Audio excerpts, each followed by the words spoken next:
ناظرین کرام السلام علیکم ورحمۃ اللہ وبرکاتہ۔ تہذیب ٹی وی پر آپ سبھی کا استقبال ہے۔ میں آپ کا میزبان عارف حسن اور آپ دیکھ رہے ہیں ہمارا ہفتہ وار خصوصی پروگرام آپ کے مسائل۔ آپ کے مسائل میں مختلف موضوعات پر ہم بات کرتے ہیں۔ آج کا ہمارا موضوع کیا اب لبنان بنے گا جنگ کا میدان؟ اس سب پر بات کرنے کے لیے میرے ساتھ ایک پورا پینل موجود ہے۔ آئیے میں آپ کو اس سے متعارف کرا دیتا ہوں۔ میرے سب سے پہلے مہمان خصوصی جناب علی حیدر غازی صاحب، جو کہ سینئر تجزیہ نگار ہیں اور خاص طور سے مشرق وسطیٰ پر بہت گہری نظر رکھتے ہیں۔ غازی صاحب کا پروگرام میں بہت بہت خیر مقدم۔ شکریہ، تھینک یو۔ دوسرے میرے مہمان خصوصی جناب ڈاکٹر خالق الزما صاحب، جو کہ سینئر تجزیہ نگار ہیں اور کافی دن انہوں نے گلف کے اندر بتائے بھی ہیں اور بہت قریب سے اس خطے کو جانتے ہیں۔ ڈاکٹر صاحب آپ کے پروگرام میں بہت بہت خیر مقدم۔ جزاک اللہ، شکریہ۔ تیسرے میرے مہمان خصوصی جناب عبد الواحد ہاشمی صاحب، جو کہ سابق میڈیا کوارڈینیٹر UAE ایمبیسی سے۔ واحد صاحب آپ کا بہت بہت خیر مقدم۔ بہت بہت شکریہ۔ ناظرین، جب سے 7 اکتوبر 2023 سے حماس نے اسرائیل پر اٹیک کیا تھا، اس کے بعد سے لگ بھگ اب 9 ماہ ہونے کو آئے۔ غزہ کا تو اسرائیل نے جو ہے چٹیل میدان بنا ہی دیا۔ اب اس نے جو رفح بارڈر ہے یا رفح کے جو شہر ہے وہاں پر جا کر بھی بمباری کیا، وہاں بھی کچھ بچا نہیں ہے۔ وہاں سے بھی نقل مکانی کرنے کے لیے جو بچے کچھ افراد ہیں وہ وہاں سے مجبور ہو رہے ہیں۔ دنیا کہتی رہی اور ہمارے جو اور ممالک ہیں جو خاص طور سے گلف کے ممالک ہیں، ان کا رد عمل بس ایسا ہی رہا کہ کبھی ادھر کبھی ادھر بات کو ٹالنے کی بس اس کوشش میں لگے رہے کسی صورت سے یہ جنگ رک جائے اور ہمارے منہ پر جو ہے کہ ایک کالی یا ایک جو بدنما داغ لگا ہوا ہے کہ ہم خاموش ہیں، وہ کسی صورت سے وہ ہمارے اوپر سے مٹ جائے۔ بیچ میں ایک وقفہ آیا بھی تھا کہ 1 ہفتے کے لیے جنگ بند ہوئی تھی، لیکن اسرائیل نہ مانا اور اسرائیل نے پھر اپنی طرف سے جنگ کا آغاز کیا۔ اسی وقت سے حزب اللہ بھی لبنان کی طرف سے گائے بگائے ان پر راکٹوں سے حملہ کرتا رہا۔ اس بارڈر پر بھی جو لبنان بارڈر ہے اسرائیل کا، اس پر بھی حزب اللہ نے اس کو سکون نہ دیا، لیکن اس نے پوری توجہ مرکوز کی غزہ کی طرف اور غزہ کو ایک طرح سے پوری طرح چٹیل میدان بنا دیا۔ اس وقت جو حزب اللہ ہے اور اسرائیل کے بیچ جو کشیدگی ہے وہ اپنے بام عروج پر ہے۔ ایسا ہی ہم نے 2006 میں بھی دیکھا تھا، اس وقت بھی ایک حزب اللہ اور اسرائیل کے بیچ جنگ ہوئی تھی۔ اس سے پہلے کہ ہم آگے اپنے اس موضوع کا آغاز کریں، تھوڑا سا لبنان کے بارے میں جان لیتے ہیں۔ لبنان کو 1943 میں فرانس سے جب آزادی ملی، اس کے بعد سے اب آزادی بھی وہ کس طرح کی آزادی تھی، ایک طرح سے وہاں پر یہ ہوا کہ وہاں پر جو پریزیڈنٹ ہوگا، صدر ہوگا، وہ رہے گا عیسائی، اس کے بعد جو پرائم منسٹر رہے گا وہ سنی رہے گا اور اس کا اسپیکر جو رہے گا پارلیمانی اسپیکر وہ شیعہ رہے گا۔ اس طرح سے انہوں نے ویسے ہی اس کو خطوں میں اس طرح سے بانٹ دیا اور کہیں نہ کہیں یہ اس وجہ سے کیا گیا، جو ایک سمجھ میں آنے والی بات ہے کہ ان کا اس پر کنٹرول رہے۔ آبادی کے لحاظ سے وہاں پہ ہم دیکھیں تو 32% وہاں پہ عیسائی ہیں اور اتنا ہی آبادی جو ہے سنیوں کی ہے اور باقی جو ہے وہ شیعہ حضرات کی آبادی ہے۔ لبنان کے اندر آبادی جو ہے وہ زیادہ تر شیعہ حضرات کی ہے، لیکن سوال یہ ہوتا ہے کہ اٹھتا ہے اس کے اندر کہ جس طرح سے اب اسرائیل کے نے غزہ کو ایک دم چٹیل میدان بنا دیا اور کچھ جو ہمارے آس پاس کے جو اطراف کے ممالک تھے وہ صرف تماش بین بنے رہے اور بات کو ٹالتے رہے آج یہ مذاکرات جاری ہوتے ہیں کہ ہاں جنگ بندی 9 ماہ کی جنگ بندی کے بعد وہ بات اس بات کی تو کرتے ہیں کہ ہم نے یہ اعمال بنا رکھے ہیں وہاں سے جو غزہ کے اندر حماس نے ان کے چھوڑنے کی، لیکن اس کے لیے کوئی کہاں بات کرتا ہے کہ روزانہ 150-200 مار دیتا۔ اب لگ بھگ جو ہے یہ تعداد جو ہے 40,000 کے آس پاس تک بھی پہنچ رہی ہے۔ تو سب جیسے تماش بین رہے اسی طرح سے کہ اب حزب اللہ جو آہستہ آہستہ جب ایکٹیو ہو رہا تو ایک کے بعد اب دوسرا نمبر لبنان کا آئے گا، کیا وہی بنے گا اب جنگ کا میدان؟ اس پر سب سے پہلا جانتے ہیں غازی صاحب سے۔ جی غازی صاحب۔ بسم اللہ الرحمن الرحیم۔ لبنان میں خاص طور سے حزب اللہ جی سن 80 سے جب سے ایکٹیو ہوئی ہے یہ، جی اس وقت سے لے کے اب تک ان کا مطمع نظر جی اور ان کا ہدف اسرائیل ہے۔ جی اور ظاہر سی بات ہے اس اسرائیل کا ہدف ہونے کا مقصد بھی ایک ہے، چونکہ آیت اللہ خمینی کی پالیسی یہ رہی تھی جی کہ فلسطین مسلمانوں کا ہے اور مسلمانوں ہی کے پاس اسے آنا چاہیے، جی یہ پالیسی اسی تناظر میں حزب اللہ کا قیام ہے، اسی اعتبار سے ایران اگر اس کی حمایت کرتا ہے تو اسی پالیسی کو فالو کرنے کی وجہ سے۔ جہاں تک مطلب یہ ہے کہ اب آگے میدان جنگ جو ہے لبنان بنے گا، یہ ابھی کچھ کہنا قبل از وقت ہوگا، اور اسرائیل سے کوئی بعید نہیں ہے، چونکہ وہ چاہتا یہ ہے کہ کسی طریقے سے جنگ کا دائرہ بڑھے، اور بڑھنے کی صورت میں وہ اپنی بقا محسوس کر رہا ہے۔ لیکن یہ بھی سب جانتے ہیں کہ اگر لبنان سے اسرائیل ڈائریکٹ جنگ کرتا ہے تو اس میں کتنا نقصان ہوگا اور کتنا نقصان نہیں ہوگا، یہ سب خوب جانتے ہیں۔ اور حزب اللہ نے کبھی اپنے آنکڑے صحیح بتلائے ہی نہیں ہیں کہ ہمارے پاس کتنی طاقت ہے، ہمارے پاس فوجی کتنی طاقت ہے، اسلحہ جاتی کتنی طاقت ہے۔ اسی لیے اندازوں میں BBC کچھ کہتا ہے، امریکہ کچھ کہتا ہے، برٹش کچھ کہتا ہے کہ اتنے ہیں اتنے ہیں، لیکن حقیقت یہ ہے کہ اگر ایسا کچھ ہوا تو جو حماس کے ساتھ ہو رہا ہے وہ لبنان کے ساتھ نہیں ہو سکتا۔ اس میں اگر بات کریں تو 2006 کے اندر اسرائیل نے یقینی طور پر جو حزب اللہ ہے وہ آگے بڑھا تھا، اس نے اسرائیل پر اٹیک کیا تھا، یا جو بھی جنگ ہوئی تھی، تو اس کے نتیجے میں لبنان تباہی ہوا تھا۔ دیکھیے، جہاں تک تباہی کی بات ہے، ایک ہے تباہ ہونا اور ایک ہے مقصد کو پانا۔ اسرائیل کل بھی اپنے مقصد میں فیل تھا، اور آج بھی ہوگا تو اپنے مقصد میں فیل ہوگا، اور تباہی اس کا مقدر بنے گی انشاءاللہ۔ جی، ایک تباہی تو یہ ہے کہ دیکھیے، ہولوکاسٹ کا جو انہوں نے شور مچا رکھا تھا، اب ہولوکاسٹ کا کیا حقیقت سامنے آ گئی نا لوگوں کے، کہ ظالم یہ، جابر یہ، جارحیت کرنے والے یہ، اور ہولوکاسٹ کا انہوں نے بنایا ایک بہانہ۔ ہولوکاسٹ تو ابھی ان کی حماس کی ہونی چاہیے۔ صحیح بات ہے، بالکل۔ آج پوری دنیا خاموش ہے۔ یورپ کیا کر رہا ہے؟ ایک ہلکا سا مذمتی بیان دیا اور چھٹی، پھر بھی ساری پشت پناہی وہ اسرائیل کی ہے۔ حقوق انسانی کے علمبردار کہاں ہیں؟ لیکن اس کے اندر میں آپ سے جاننا چاہوں گا بھائی صاحب کہ حزب اللہ نے یقینی طور پر، جیسے آپ نے کہا 87 سے اس کے اندر ایکٹیو رول رہا، اس کے بعد آزادی ہوئی، لیکن 2006 کے اندر اس کے بعد لبنان کو بنانے کے لیے جس طرح سے گلف کنٹریز آگے آئے تھے اور انہوں نے کچھ ایک بڑی رقم بھی ان کو دی تھی، اس کے بعد سے، اور کہ جس سے کہ انہیں لگا کہ اسرائیل کے لیے ایک اب ہمارے لیے ایک دیوار بن گئی کہ یہاں تک یہ حزب اللہ واقعی مقابلہ کرے گا اسرائیل کا، اور یقینی طور پر وہ اپنا ہدف، جو اسرائیل کا ہدف تھا، وہ حاصل نہ کر سکا تھا اس کے اندر۔ لیکن اس کے بعد جو انہوں نے دیکھا اس خطے کے اندر، گلف کنٹریز نے، انہوں نے دیکھا کہ یہ جنگ تو ہمارے دروازے پہ آ گئی۔ اس کے بعد دیکھا کہ اسرائیل سے 2006 کے بعد حزب اللہ کا کوئی ابھی تک ایسا ٹکراؤ نہیں ہوا، بلکہ یمن سے، لبنان سے اور سیریا سے، اس جگہ پر آپس کے اندر بحرین میں انہوں نے دیکھا ادھر حملے ہونے لگے، تو انہوں نے بھی ہاتھ پیچھے کھینچ لیا، اور اس وقت جو ہے کہیں نہ کہیں الگ تھلگ نظر آتے ہیں سوائے ایران کی حمایت کے علاوہ۔ جی دیکھیے، بظاہر یہ الگ تھلگ تو رہیں گے، کیوں؟ ان میں اتنی ہمت نہیں ہے، اکثر جو ہیں یہ امریکہ کے کاسا لیس ہیں، وہ تو خیر ہیں، اب وہ جو وہ کہے گا وہی تو یہ کریں گے، لیکن جس وقت عوام پھوٹ پڑیں گے تو شاہیت کو، ہم نے 2500 شاہیت کو بھی ہم نے خاک میں ملتے دیکھا ہے۔ ہم نے دیکھا یقینی طور پر، ہم نے جس طرح سے اس طرف بھی آئیں گے، میں بھی ان کی اس کی بات کر رہا تھا، جس طرح سے اس وقت میں سعودی عرب اور بہت سارے کنٹریز ہیں، ایران نے بھی کیا تھا یقینی طور پر، لیکن اور سب نے امداد کی تھی اس وقت وہ کہیں نہ کہیں سے خائف بھی نظر آتے ہیں، اور جس طرح سے ابھی غازی صاحب کہہ رہے تھے کہ اپنے آپ کو سیف کرنے کے لیے وہ ان کی مخالفت بھی کریں گے۔ دیکھیے کیا ہے کہ کچھ سال پہلے ایک نیوز آئی تھی کہ سعودی عرب کی ایک وزٹ ہوئی تھی سعد حریری کی، جو وزیر اعظم تھے، اور لبنانی وزیر اعظم کے بارے میں کچھ اس طرح کی جو ہے خبریں منظر عام پر آئیں کہ ان کو یرغمال بنا لیا گیا ہے، یا ان کو جو ہے وہاں پہ محصور کر دیا گیا ہے سعودی عرب کے اندر۔ جی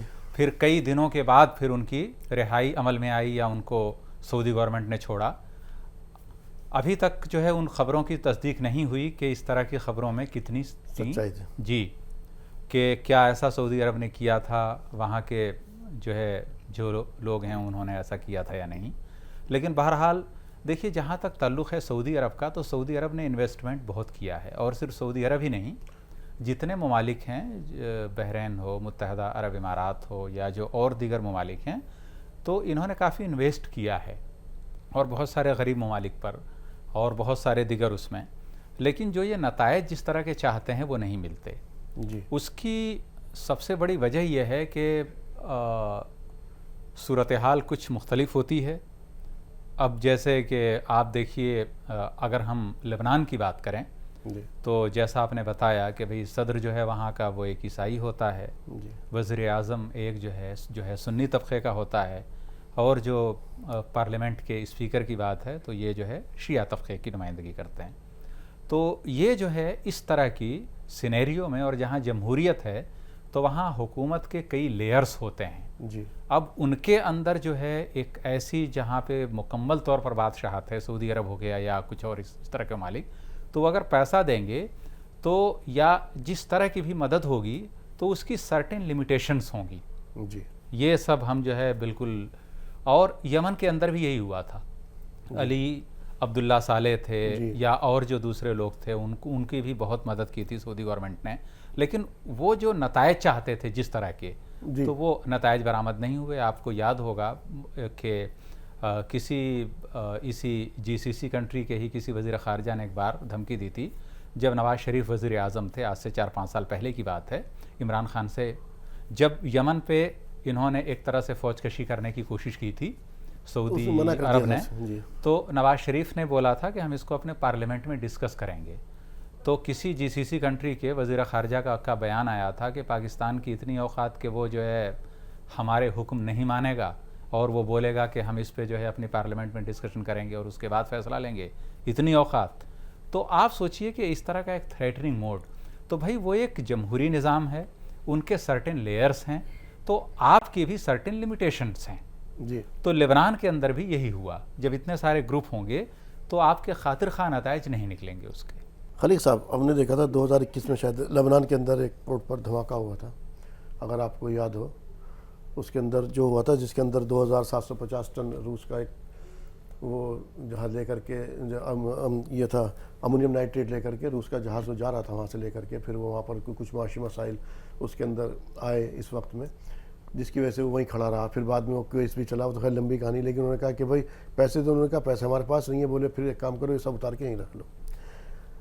7 سال تک وہ تمام تر چیزیں وہیں پر کھڑی رہیں. اور اس کے ساتھ ساتھ لبنان کا جو گیہوں کا، جو گندم کا گوڈاؤن تھا وہ بھی تھا. اس کے اوپر جب اٹیک ہوا اس پہ، تو اسرائیل کے اندر سے بڑی خوشی کی لہر تھی، بہت صحیح.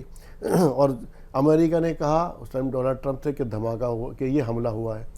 لیکن اسرائیل ایجنسی کہہ رہی تھی کہ یہ اپنے آپ کے ایک حادثہ ہے. یہی تمام لینگویج سعودی یا اور عرب کنٹریز تھے یہ بول رہے تھے. اگر ایسا ہوتا ہے تو کیا آپ یہ سمجھ رہے ہیں کہ یہ بالکل اسی طرح سے تنہا حزب اللہ رہ جائے گا، یا یہ لوگ سیف رہ جائیں گے؟ دیکھیے اصل میں لبنان کی جہاں تک بات ہے، وہ تو آپ پہلے ہی بتا چکے ہیں کہ وہاں جو گورنمنٹ ہے اس میں پاور شیئر ہے. پاور شیئر ہے. جی جی. پاور شیئر اس لیے ہے کہ چونکہ وہاں کی سچویشن بھی بڑی عجیب و غریب ہے. 1/3 شیعہ ہیں، 1/3 سنی ہیں، 1/3 عیسائی ہیں. تو انہوں نے تینوں کے بیچ میں پاور شیئر کیا ہوا ہے کہ آپ لوگ اس طرح سے لائیے.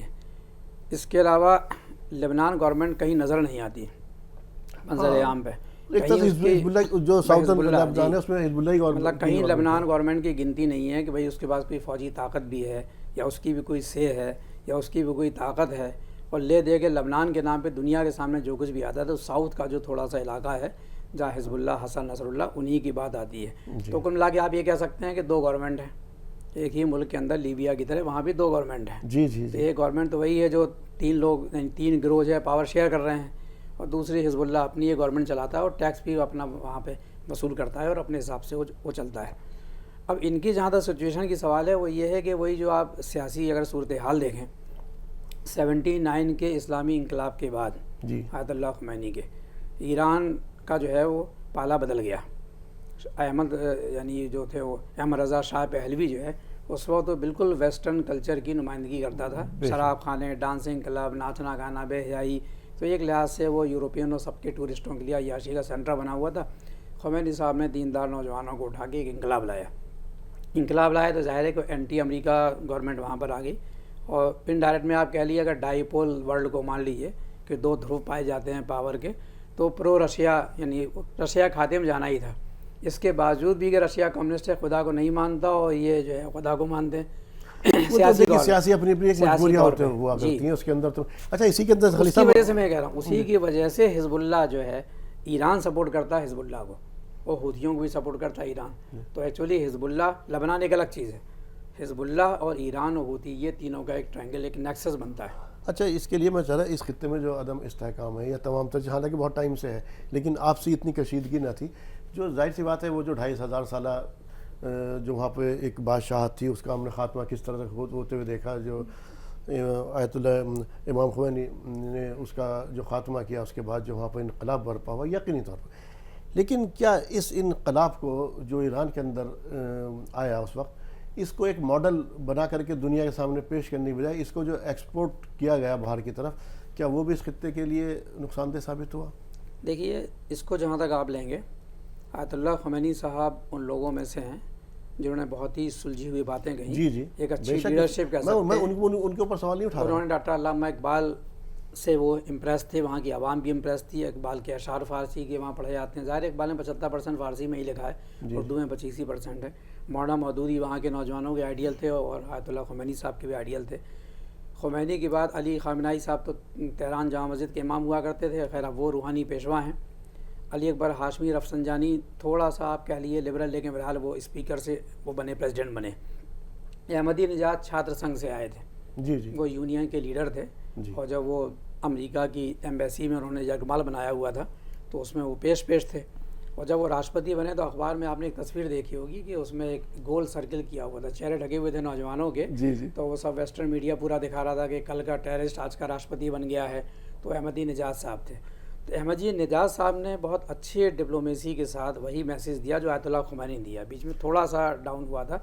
آپ دیکھیے جب بھی کوئی امریکہ کا یعنی کسی آدمی کا ٹور ہوتا تھا گلف کا, اور یہ تو گورنمنٹ بیساکھی والی گورنمنٹ ہے, ان کی اپنی تو کچھ ہے ہی نہیں ہے, تو بالکل ڈیپینڈ ہے, ہیلپ لیس مان لیجیے آپ, اور دوسرے کے رحم و کرم پر ہیں. دوسروں نے بٹھایا ہوا ہے, نہ عوام نے ان کو بٹھایا, نہ کبھی الیکشن ہوا, وہ اٹھا کے ویسٹرن پاور سے ان کو تھوپ دیا. یعنی پورے 6 گلف کی کنٹریز کے اندر پپیٹس, دے آر پپیٹس. اس کے علاوہ کٹپتلی ہیں, ان کی کوئی حیثیت کوئی اوقات نہیں ہے, بس اتنی چھوٹ دی ہوئی ہے کہ یہ خاندان عیش کرتا رہے.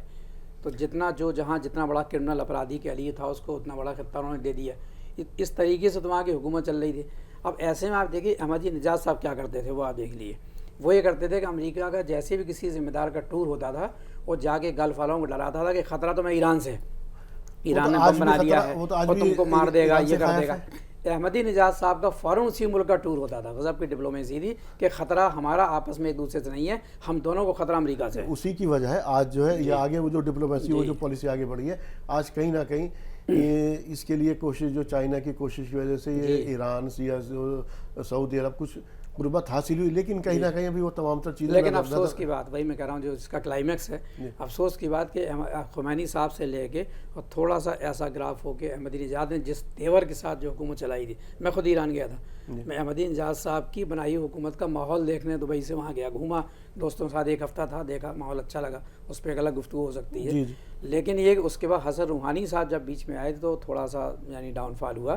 اور جسی طرح آپ نے اشارہ کیا جو آپ کا سوال تھا وہ یہی ہے کہ وہاں تھوڑا سا میسج دوسرا غلط چلا گیا, خاص طور سے سیریا کے اندر.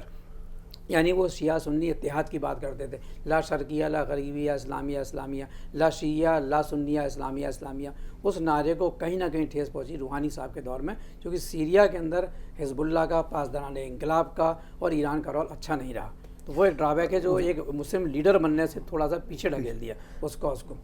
جی غازی صاحب, میں آپ سے جاننا چاہ رہا ہوں, ہمیں جیسے میں نے شروع میں بھی کہا تھا حزب اللہ کا اس وقت کے بعد سے جو 2006 کے بعد سے آپس میں ٹکراؤ دیکھنے کو ملا, لیکن اس طرح سے جو 2006 میں ہوا تھا نہ اس کی اس لیول پر اس طرح کی تیاریاں یا جو بھی کچھ تھی, یہ آپس میں جو ٹکراؤ تھا اس نے کتنا نقصان دہ پہنچایا؟ دیکھیے آپس کا ٹکراؤ اندرونی اعتبار سے تو ہے نہیں, جو اس سے جنگ کے اندر ملوث رہے ہیں.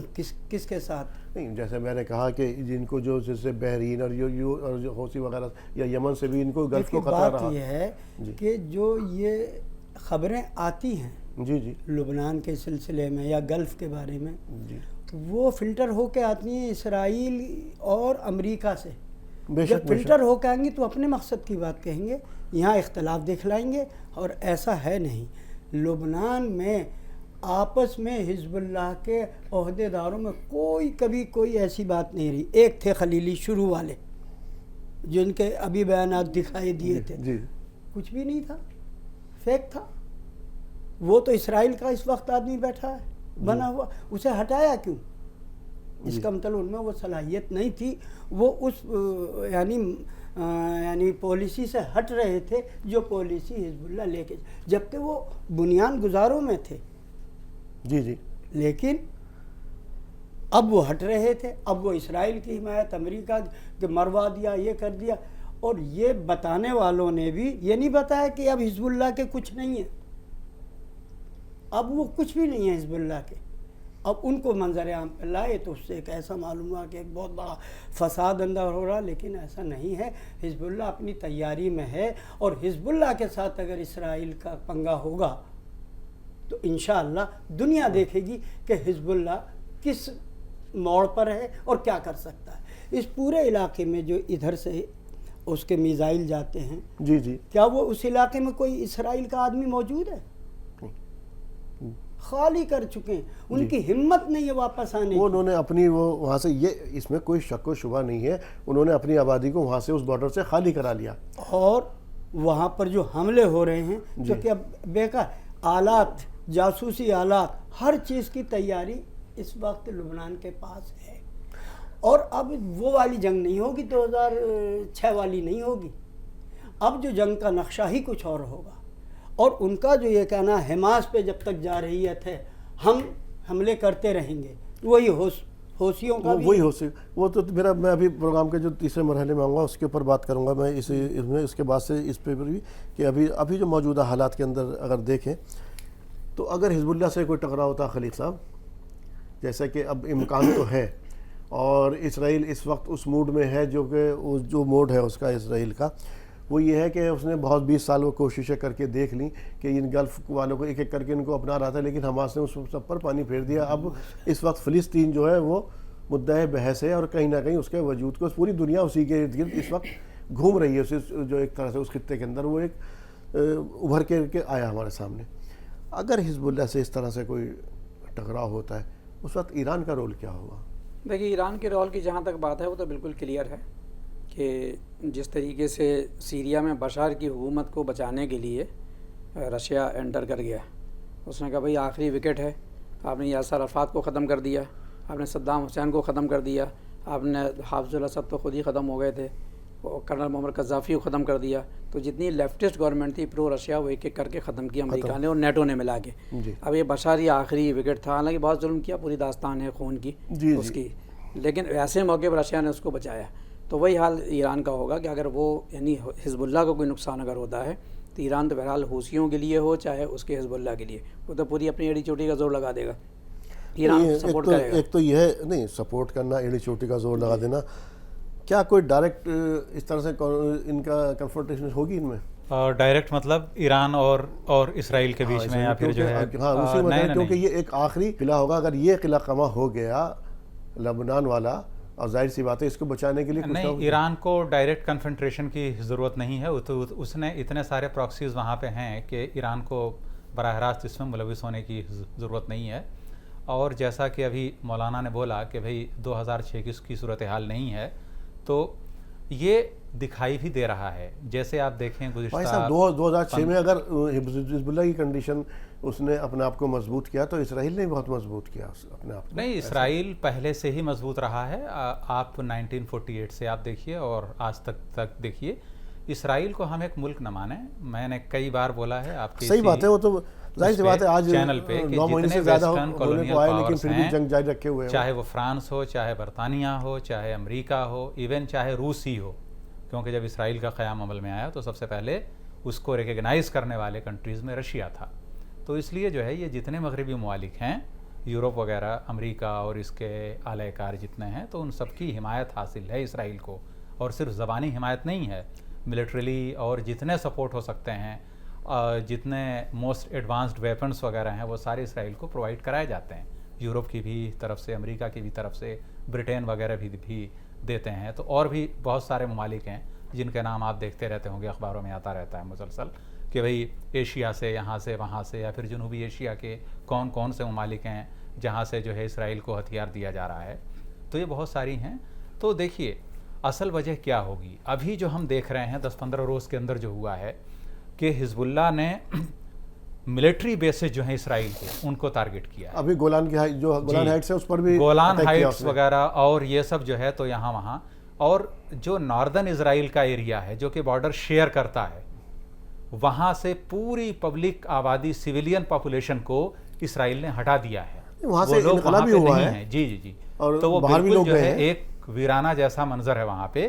تو صرف ملٹری ہے اور ملٹری کو ٹارگٹ کیا انہوں نے. اور ریسنٹلی آپ دیکھیں تو حیفا جو ہے وہ جو بحریہ کا بیس ہے اسرائیل کا, جی ایک ڈرون بھیجا, حزب اللہ کا ڈرون تھا, وہ پورا میپنگ کر کے آتا ہے پوری دنیا کو. اس نے مطلب ایک ویڈیو جاری کیا حزب اللہ نے اور بتایا کہ اسرائیل کے ملٹری انسٹالیشنز کہاں کہاں ہیں.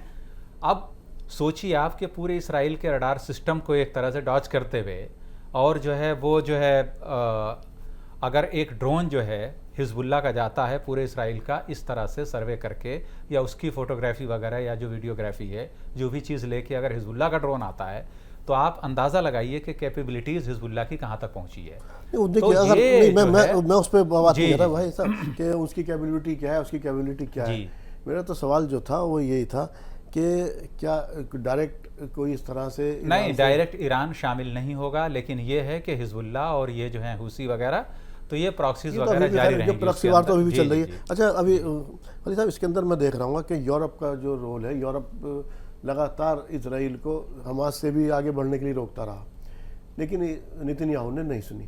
اب وہ لبنان کے اندر بھی کشیدگی کم کرنے کے لیے ایڑی چوٹی کا زور لگائے ہوئے جو بظاہر نظر آتا.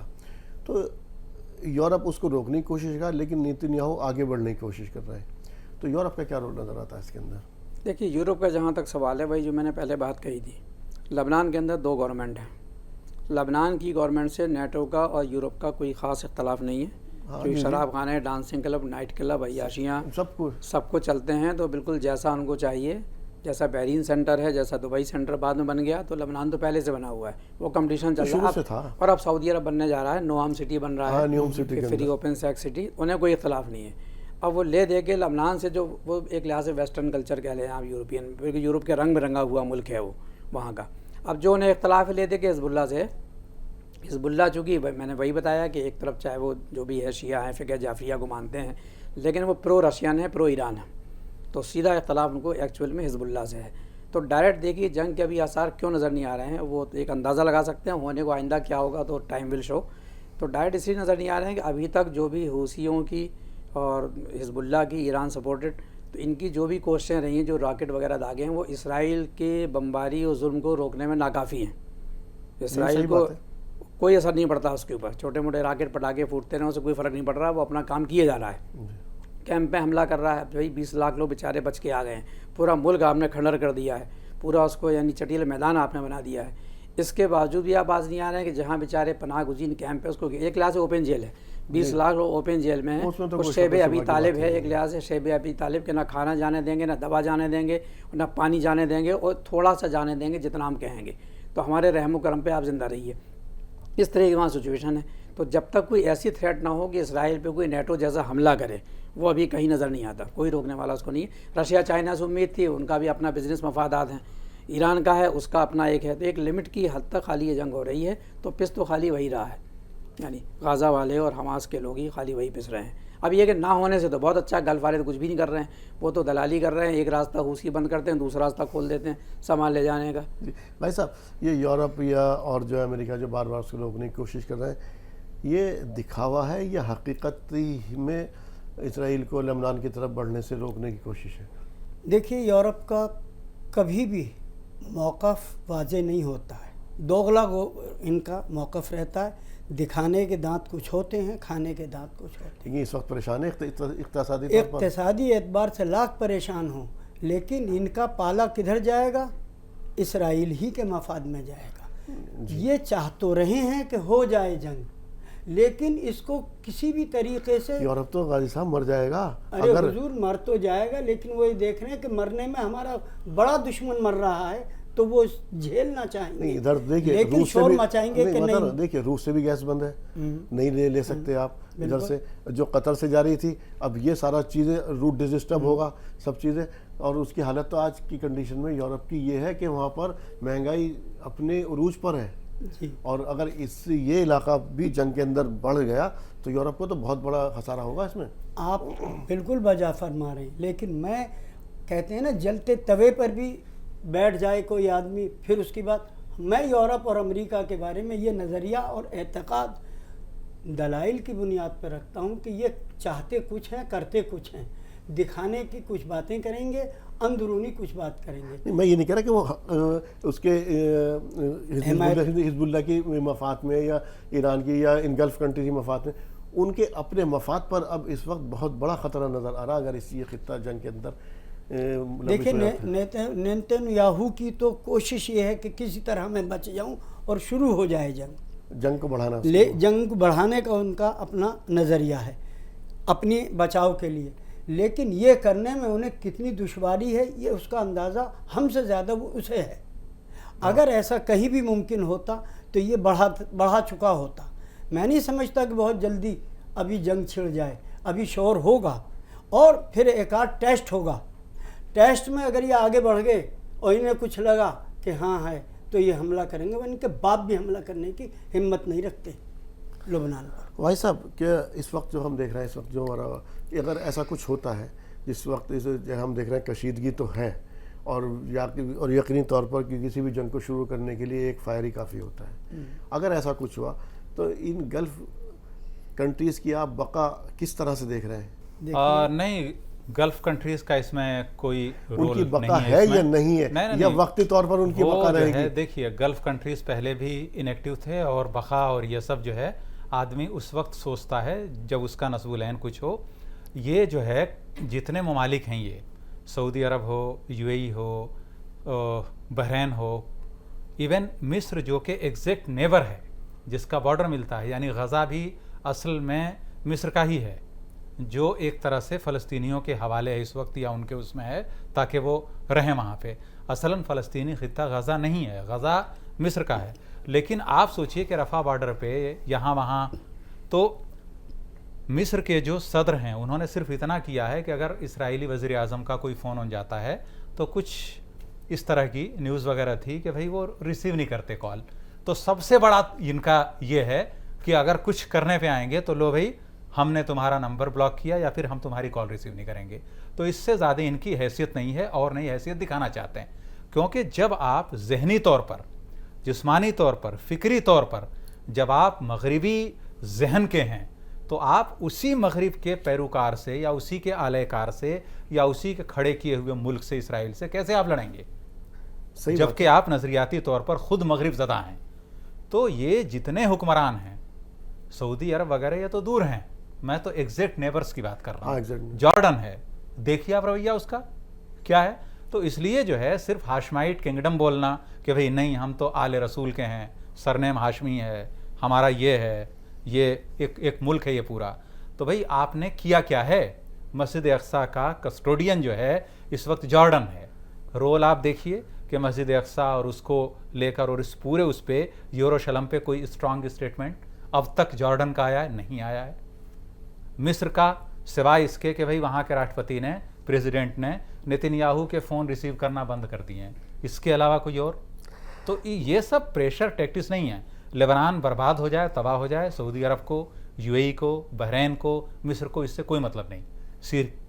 آپ دیکھیے کہ سیریا کی بربادی میں عرب ممالک کا یعنی جی سی سی کنٹریز کا بہت بڑا رول رہا ہے۔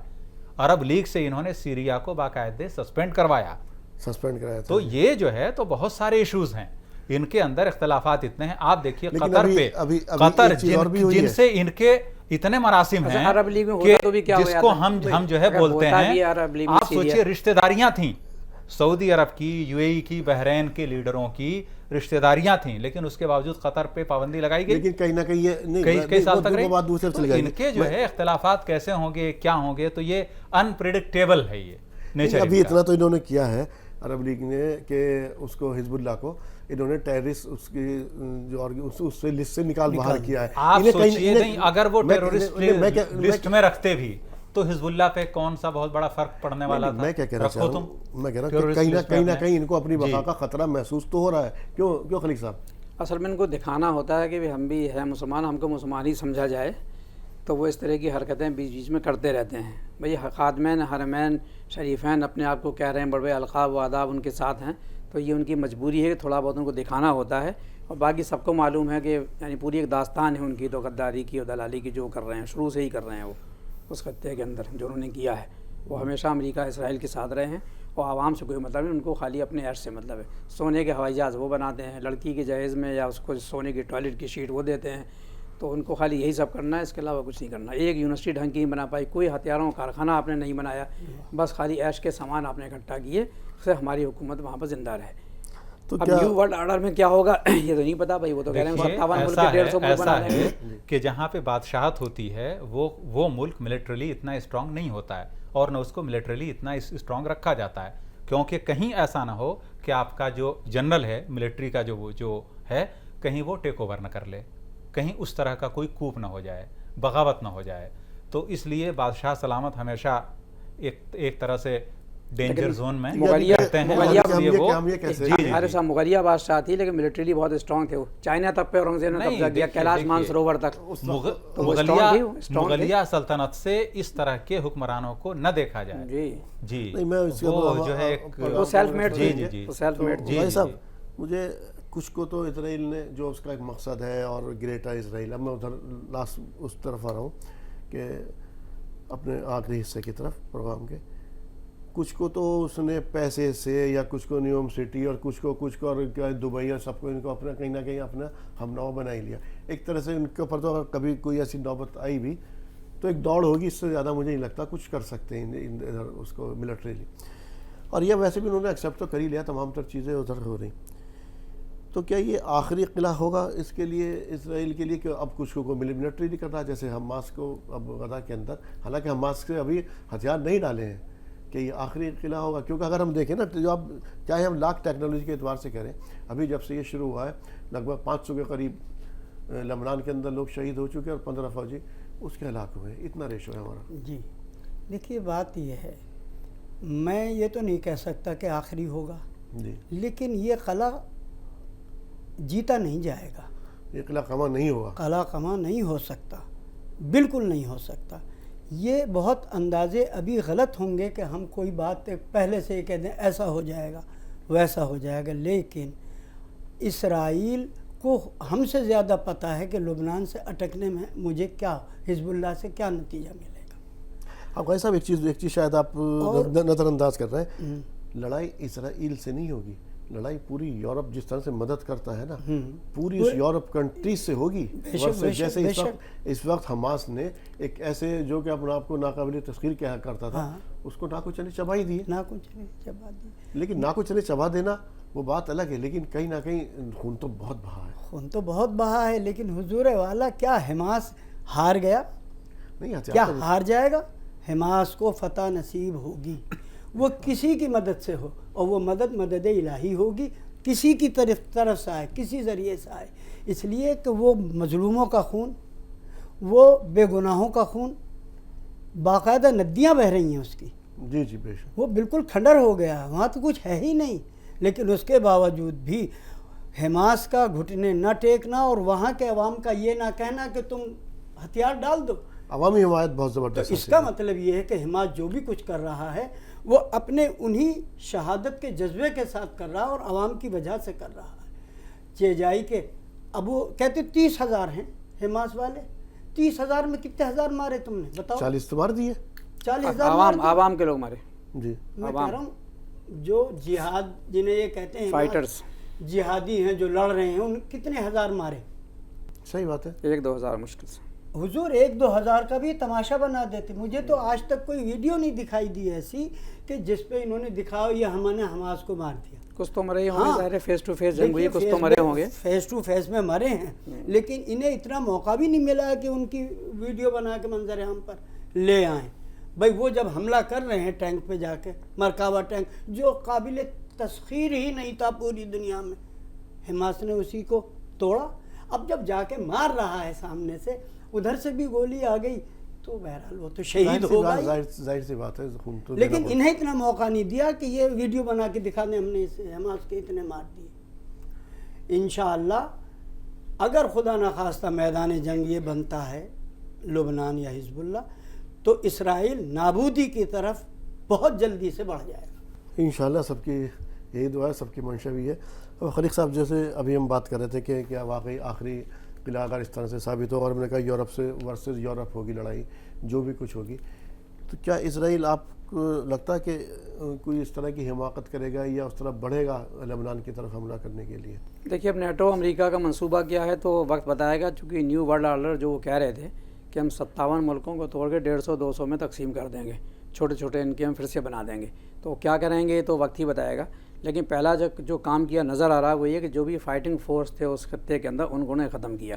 عراق کو پہلے ایران سے لڑایا، بعد میں عراق کے اوپر ایک جنگ تھوپی امریکہ نے، پھر صدام حسین کو ختم کیا، پھر لیبیا کے اندر خانہ جنگی کی، وہاں تباہی مچائی، یمن پہ سعودی عرب سے حملہ کروایا، خود بھی کیا، سیریا کو کھنڈر بنا دیا IS کے ساتھ کو ملا کے، ایک لحاظ سے انہی کا ایجنٹ تھا وہ۔ بعد میں رشیا گیا تو امید تھی کہ رشیا امریکہ آپس میں لڑے گا، لیکن بڑی سمجھداری تھی کہ رشیا کو انہوں نے وہ دے دیا باکوور کہ اب تم آگے کا کام کرو، تو فائٹنگ فورس تو ختم کر دیا، اب 2-4 ملک گنے چنے رہ گئے ہیں فائٹنگ کے لیے۔ تو آخری قلعہ اس معنی میں آپ کہہ سکتے ہیں کہ ایک طرف حماس ہے، 23 لاکھ کی چھوٹی سی آبادی، 23 لاکھ میں سے وہی 22-23-25 ہزار لڑنے والے فائٹرز، باقی عوام، انہوں نے ٹکر لی ہے سپر پاور امریکہ سے، انہوں نے ٹکر لی ہے سیکنڈ سپر پاور نیٹو سے 32 ملکوں سے۔ تو دنیا کو دکھا دیا کہ جنگیں خالی ہتھیار سے اور سائنس میں ٹیکنالوجی نہیں لڑی جاتی ہیں، حوصلے اور ایمان سے لڑی جاتی ہیں، وہ انہوں نے دکھا دیا، اس کاز کو زندہ کر دیا۔ یہ تو ایک بات ہے۔ دوسری بات یہ ہے کہ اب وہ جو 2-4 ملک مل گئے ہیں ان سے ڈائریکٹ کتنی جنگ ہوئی وقت بتائے گا، لیکن جو ان کو نیو ورلڈ آرڈر کا جو منصوبہ ہے کہ اب واقعی میں آخری خطہ یعنی آخری قلعہ اس معنی میں ہے کہ گلف میں کوئی ہمت نہیں ہے ان کو روکنے کی، غازہ میں جب تک وہ پھنسے ہوئے ہیں تو پھنسے ہوئے ہیں، فلسطین میں جب تک پھنسے ہیں تو پھنسے ہیں، اس کے علاوہ تو سیدھے دندراتے ہوئے چلے آئیں، کون روک لے گا بھائی؟ آپ سونی کی ٹوائلٹ سے روکیں گے ان کو؟ آپ سونے کے ہوائی جہاز سے روک لیں گے ان کو؟ آپ نے نہ ہتھیار بنائے، نہ ریسرچ انسٹیٹیوٹ ہے، نہ R&D سینٹرز آپ کے پاس ہیں، نہ یونیورسٹیز آپ کے پاس، عیش کے سامان ضرور آپ کے پاس ہے، تو عیش کے سامانوں سے جنگ نہیں لڑی جاتی۔ تو ان کا تو یہ بیچتا ہے ہاشمی ناموس دین مصطفیٰ اور خاک و خون میں مل رہا ہے ترکمانی سخت کوش، تو یہ تو اسی طرح کے لوگ ہیں۔ تو لہٰذا کوئی مقابلہ کرنے والے 2-4 جو ہیں ان کے ساتھ ہی کیا کریں گے؟ اس میں حزب اللہ کو ایران کے ساتھ جوڑ لیا آپ، اسی حزب اللہ ایران کو ایک کر لیے آپ، اور باقی کچھ ملک ہیں یعنی ترکی ہے اور 1-2 ملک سنی ہیں وہ جہاں تھوڑا بہت فائٹنگ فورس ہے، باقی جو ان کا نیو ورلڈ آرڈر کا جو منصوبہ ہے وہ فلسطین کو اب آخری قلعہ ایک لحاظ سے مان سکتے ہیں، بس تو یہ وہ تو انہوں نے ایک طرح سے کیپچر کر ہی رکھا ہے اس طرح سے۔ جی کیوں بھائی صاحب اب آخر یہ پروگرام کا میں آپ سے جاننا چاہ رہا ہوں کہ جس طرح سے ابھی خلیق صاحب کہہ رہے تھے جو فائٹنگ فورسز تھیں، جو ایک بڑی ملٹری تھیں جیسے عراق ہوا یا لیبیا اور جو سب کو بنا خود سیریا، سب کو کھنڈر بنا ہی دیا، یہ ابھی بھی آپس میں اپنے عرب عجمی اسی دشمنی کے اندر یہ قائم رکھیں گے، یا یہ اسی کے اندر خود جو ان کے آپس کے بیچ جو کچھ خدشے یا پائے جاتے ہیں اسی کے اندر رہیں گے، یا کہیں اس بارے میں آپ کو کچھ لگتا ہے کچھ ایسی حکمت عملی بنا سکتے ہیں جس سے کہ آگے آنے کے بعد اب انہیں دکھائی دے اس تمام تر فائٹنگ فورسز ختم ہو گئی، یہ بھی جو ہماری شیلڈ ہے حزب اللہ ہے، حماس ہے، اس طرح کی شیلڈ ہیں ہوتی ہیں، اگر ان کا خاتمہ ہوا تو کیا ہوگا؟ کیا اس طرف کوئی آپ دیکھ رہے ہیں بڑھتے ہوئے؟ دیکھیے ایسا ہے کہ یہ اسٹریٹجی جو لوگ صاحب اقتدار ہیں یہ ڈیسائیڈ کرنے کی پوزیشن میں نہیں ہیں، اور اگر ہم تاریخ کا مطالعہ کریں حضور کی بعثت کے بعد سے لے کے اور آج تک کا، جی، تو مسلم دنیا میں خاص طور سے جب کبھی چاہے سقوط بغداد ہوا ہو یا پھر اس کے بعد کی جو بھی صورتحال رہی ہو، شیرازہ بکھرا جو بھی خلافت کا، اس طرح کے گروپس ہمیشہ موجود رہے ہیں اور یہ کسی حکومت کے اعلی کار نہیں بنے، نمبر 1 بات یہ۔ نمبر 2 حکومتیں خود مجبور ہوئیں ان کی مدد کرنے کے لیے، کیونکہ حکومتوں کو خود لگا کہ بھئی اگر یہ نہیں رہے تو ہمارا کیا ہوگا۔ تو حزب اللہ جو ہے وہ حکومتوں کی مجبوری ہے، جی، سب سے پہلی چیز یہ ہے، یا اس طرح کے جتنے گروپس ہیں، چاہے ہوتی ہو یا حماس ہو، کچھ بھی ہو۔ سعودی عرب حزب اللہ کی مجبوری نہیں ہے، متحدہ عرب امارات یا ایران حزب اللہ کی مجبوری نہیں ہے، نہیں، ان کی سیریا مجبوری وغیرہ ہے، نہیں، ان کی مجبوری ہے، کیونکہ ہمیشہ آپ کو پیسے والے اس کو طرح کے اپنے گروپ جو ہے حفاظت کے لیے رکھنے کچھ پڑیں گے کرنا آپ کو پراکسیز کے اس کے اندر۔ دوسری چیز یہ ہے کہ جب کبھی اس طرح کی صورتحال پیدا ہوتی ہے، دیکھیے ایک قول ہے تنگ آمد بجنگ آمد فارسی کا. جب ایک طرح سے الیگل طور پہ 1948 میں اسرائیل جیسی ایک مملکت قائم ہوئی, اسی وقت آپ نے انصاف پسندوں کو کھڑا ہونے کے لیے, اب آپ دیکھیے کہ جس نے پی ایل او بنائی کون تھے؟ جارج ہبش, عیسائی تھے. سب سے پہلا گھر جب اسرائیل کا وجود قائم ہوا, جو سب سے پہلا فلسطینی جس کو گھر سے باہر نکالا گیا وہ عیسائی تھے, جارج ہبش کی فیملی تھی. تو آپ دیکھیے کہ اس وقت جو ہے غزہ کے اندر جو ہلاکتیں ہو رہی ہیں, ایسا نہیں کہ صرف اس میں فلسطینی مسلمان مارے جا رہے ہیں, فلسطین کے عیسائی بھی مارے جا رہے ہیں. اگر مساجد کو کھنڈہر کیا گیا, بمباری ہوئی ہے, تو جو گرجا گھر ہیں, چرچ ہیں, ان پر بھی اسرائیلی فوجیوں نے اٹیک کیا ہے. تو یہ جو ہے کہنا ہمیں, تو ہم اس فلسطین کو ٹوٹیلٹی میں دیکھیں. ابھی لبنان کے اوپر ایک سروے آیا ہے جس کے اندر نیو یارک ٹائمز ہے, واشنگٹن پوسٹ ہے, اس کے علاوہ کچھ فرینچ نیوز پیپرز وغیرہ بھی ہیں. ان کی پوری رپورٹ ہے. انہوں نے کرسچنز کے اس میں, سنیوں کے اس میں جا کے ایک پورا سروے کیا ہے. انہوں نے ایک اوپینین لی ہے کہ سپوز اگر اسرائیل لبنان پہ اٹیک کرتا ہے, حزب اللہ پہ, آپ کا کیا ہے کہنا؟ تو جو جنوبی لبنان کا ہے, یعنی ساؤدرن لبنان, تو سدرن لبنان کا جو ایریا ہے اس کے اندر سب لوگوں کا یہ بولنا ہے کہ اگر حزب اللہ نہ ہو تو پھر اسرائیل کے اٹیک بہت زیادہ ملٹیپل ہو جائیں گے. تو اسرائیل کو کہیں نہ کہیں یہ بھی رہتا ہے کہ اگر میں نے یہاں 10 راکٹ مارے, یا میرے وارشپ نے اگر 2 4 10 20 بم گرائے, تو حزب اللہ کی طرف سے بھی جواب میں 1 درجن جو ہے ہاں جی راکٹس آئیں گے. تو امن قائم کرنے کے لیے مد مقابل کا مضبوط ہونا بھی ضروری ہے, اور یہ چیزیں معلوم ہے اسرائیل کو.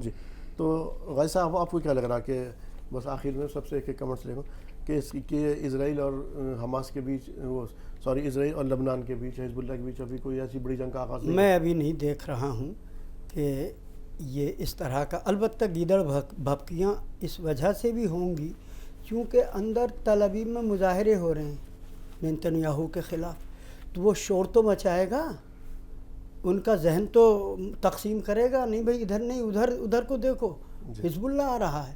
تو میری بہرحال ناقص رائے میں تو ابھی جلدی کوئی ایسا ہونے والا نہیں ہے. خلیل صاحب, آپ کیسے دیکھ رہے ہیں؟ دیکھیے ابھی حزب اللہ سے یا لبنان سے, ایران سے فوری تو کوئی جنگ ایسی نظر نہیں آ رہی. یہ چھوٹی موٹی چھٹپو ہوتی رہیں گی, پراکسی وار بھی ہوتی رہے گی. ان کا مین دھیان ہے جو گلف کے اوپر, گلف کے بعد پھر 23 عرب کنٹریز کے اوپر, اس کے بعد 57 مسلم ممالک کے اوپر. تو اس طریقے سے اسٹیپ بائی اسٹیپ یہ بڑھیں گے. تو ابھی ڈائریکٹ کنفلکٹ کا کوئی اندازہ نظر نہیں آ رہا. بھائی صاحب, کہیں نہ کہیں ان فائٹنگ فورسز جب تک یہ رہیں گی تو اسرائیل سیف تو نہیں رہے گا؟ نہیں, اسرائیل جو ہے, دیکھیے اسرائیل کے اینڈ کی بگننگ شروع ہو چکی ہے. اسرائیل زوال کی اور جا رہا ہے اب, کیونکہ اب تک جو تھا کہ اسرائیل کو اس طرح کا رسپانس ملتا نہیں تھا, لوگ اس طرح سے ریئیکشن نہیں آتا تھا. اس وقت جس طرح کی ریئیکشنز آ رہے ہیں.